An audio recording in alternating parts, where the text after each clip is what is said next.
ইরাকের আকাশসীমায় যুক্তরাষ্ট্রের একটি KC-135 রিফুয়েলিং সামরিক উড়োজাহাজ বিধ্বস্ত হয়েছে।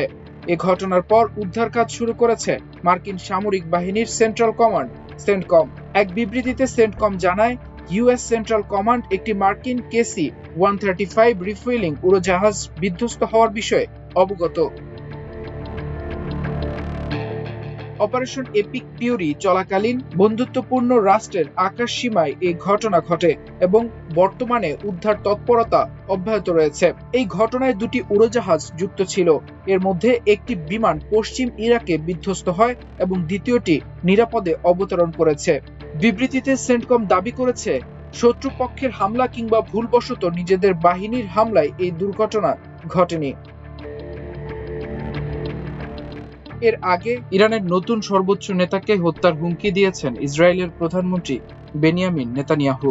যুদ্ধ শুরুর পর নিজের প্রথম সংবাদ সম্মেলনে তিনি ইরানের বিরুদ্ধে যুক্তরাষ্ট্রের সঙ্গে যৌথ সামরিক হামলার পক্ষে সাফাই গেয়ে এই হুঁশিয়ারি দেন।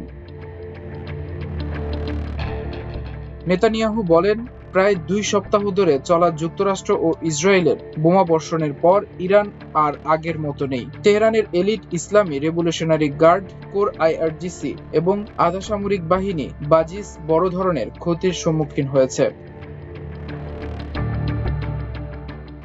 ইসরায়েলের প্রধানমন্ত্রী আরো বলেন, ইরান যাতে তাদের পারমাণবিক ও ব্যালিস্টিক প্রকল্পগুলো ভূগর্ভে সরিয়ে নিতে না পারে, ইসরায়েল সেই লক্ষ্যেই কাজ করছে। তিনি দাবি করেন, কিছু ইসরায়েলি হামলায় ইরানের শীর্ষস্থানীয় পরমাণু বিজ্ঞানীরা নিহত হয়েছেন। লেবাননে অব্যাহত যুদ্ধবিরতি লঙ্ঘনের প্রতিবাদে 2 মার্চ থেকে ইসরায়েলে হামলা শুরু করে ইরান সমর্থিত হিজবুল্লাহ গোষ্ঠীও। তাদের উপর হামলা অব্যাহত রাখারও অঙ্গীকার করেছেন ইসরায়েলের এই নেতা। ইরানের নতুন সর্বোচ্চ নেতা আয়াতুল্লাহ মুস্তফা খামেনি এবং হিজবুল্লাহর প্রধান নাইম কাসেমের বিরুদ্ধে ইসরায়েল কি ব্যবস্থা নিতে পারে এমন প্রশ্নের জবাবে নেতানিয়াহু প্রচ্ছন্ন হুমকি দিয়ে বলেন, সন্ত্রাসবাদী সংগঠনের নেতাদের কারোর জন্যই আমি কোনো জীবন বীমা ইস্যু করতাম না।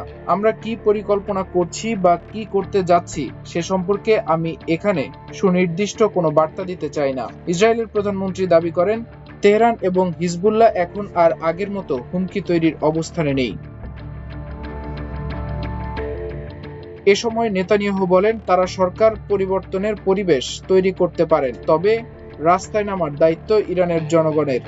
এ প্রসঙ্গে তিনি বলেন, দিন শেষে এটি আপনাদের উপর নির্ভর করছে, এটি আপনাদের হাতেই।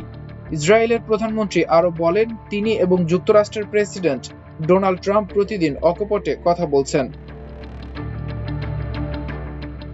এদিকে ইরানের বিদ্যুৎ সরবরাহ নেটওয়ার্কে হামলা চালানো নিয়ে মার্কিন প্রেসিডেন্ট ডোনাল্ড ট্রাম্পের হুমকির কড়া জবাব দিয়েছেন দেশটির সুপ্রিম ন্যাশনাল সিকিউরিটি কাউন্সিলের সেক্রেটারি আলী লারিজানি।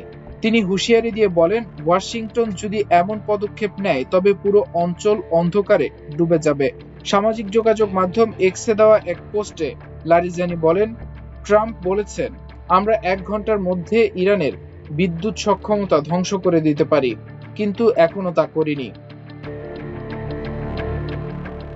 এর জবাবে লারিজানি বলেন, বেশ, তারা যদি তেমনটি করে তবে আধা ঘন্টারও কম সময়ের মধ্যে পুরো অঞ্চল অন্ধকার হয়ে যাবে, আর সেই অন্ধকার নিরাপত্তার জন্য পালিয়ে বেড়ানো মার্কিন সেনাদের খুঁজে বের করার মোক্ষম সুযোগ করে দেবে। মার্কিন প্রেসিডেন্ট ট্রাম্প এর আগে জানিয়েছেন, ওয়াশিংটন এখন পর্যন্ত ইরানের বিদ্যুৎ উৎপাদন কেন্দ্রগুলোতে হামলা চালানো থেকে বিরত রয়েছে, তবে তেহরান যদি বিশ্ববাজারে জ্বালানি তেলের সরবরাহ বন্ধ করার চেষ্টা করে তবে এ ধরনের লক্ষ্যবস্তুতে হামলা চালাতে তার দেশ প্রস্তুত। মাল্টিমিডিয়া ডেস্ক, আমার দেশ।